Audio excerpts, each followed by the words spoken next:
श्री योग वशिष्ठ महारामायण निर्वाण प्रकरण। भुषुंडी जी बोले, हे मुनीश्वर, केवल एक आत्मदृष्टि सबसे श्रेष्ठ है, जिसे पाने से सब दुख नष्ट होते हैं और परम पद प्राप्त होता है। वह आत्मचिंतन सब दुखों का नाशक है। वह चिरकाल के तीनों तापों से तपे और जन्म मरण के मार्ग में चलने से थके हुए जीवों के श्रम को दूर करता और तपन मिटाता है। अनर्थ कारिणी समस्त दुखों की खानी अविद्या को यह आत्मचिंतन नष्ट करता है।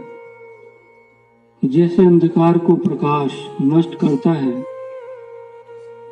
वैसे ये जीव के हृदय में शीतल प्रकाश उपजाता है। हे भगवान, सब संकल्पों से रहित ऐसा आत्मचिंतन है। तुम जैसों को सुगम है और हम जैसों को कठिन है, क्योंकि यह समस्त कल्पना से अतीत है। हे मुनीश्वर, उस आत्मचिंतन की और भी कोई सखी यदि प्राप्त हो तो सब ताप मिट जाएं और परम शांति प्राप्त हो। उनमें से मुझको एक सखी प्राप्त हुई है।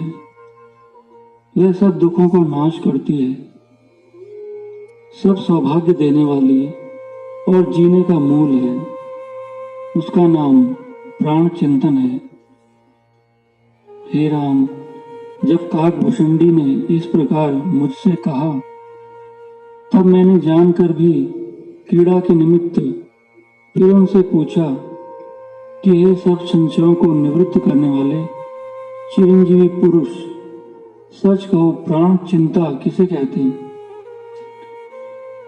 भुषुंडी जी बोले, हे सब वेदांत के ज्ञाता और सब संशयों को मिटाने वाले, मेरे उपहास के निमित्त तुम मुझसे यह पूछते हो।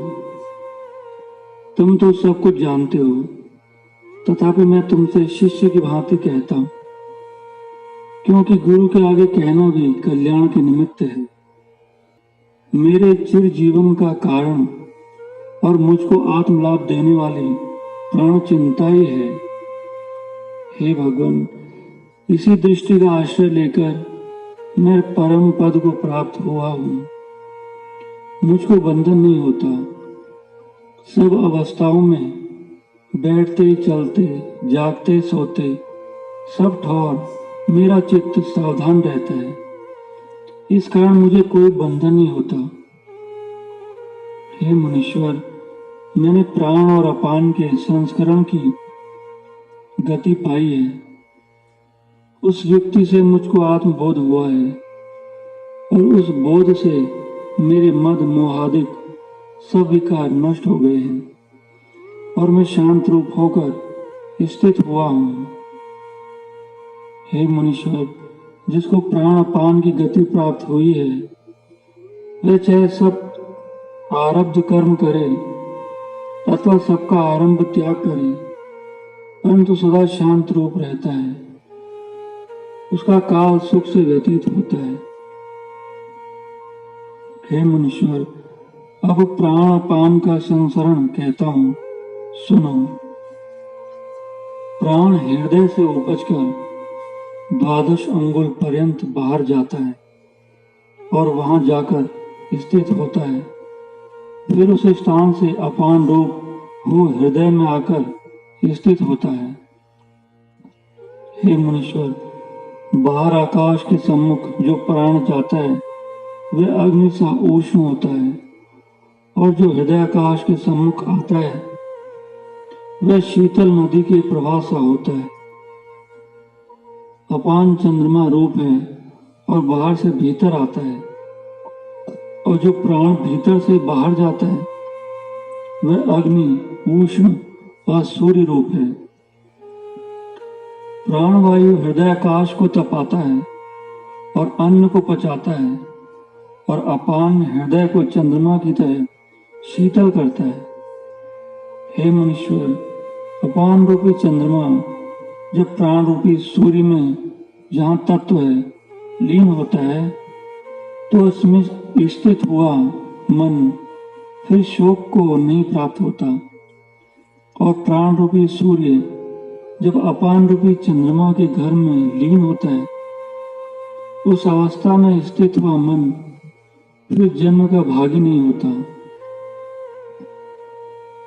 हे मुनीश्वर, सूर्य रूपी प्राण अपने सूर्य भाव को त्याग कर अपान रूपी चंद्रमा को जब तक नहीं प्राप्त हुआ उस अवस्था के देश काल को विचारे तो फिर शोक नहीं पाता और सब भ्रम नष्ट हो जाते हैं।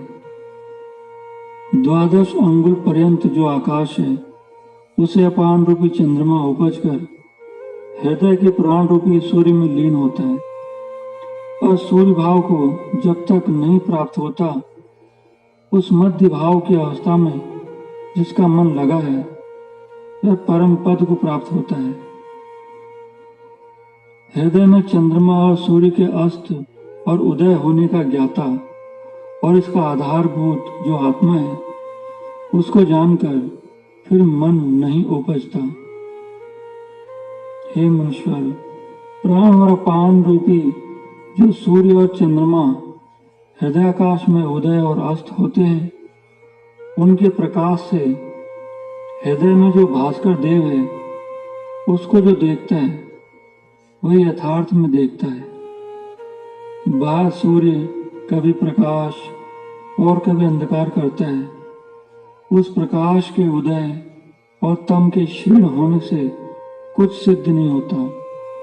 जब हृदय का तम दूर होता है तभी परम सिद्धता प्राप्त होती है। बाहर का तम नष्ट होने से लोकों में प्रकाश होता है और हृदय का तम नष्ट होने से आत्म प्रकाश का उदय और अज्ञान अंधकार का अभाव होता है। उसी प्रकाश में परम पद को जानकर जीव मुक्त होता है।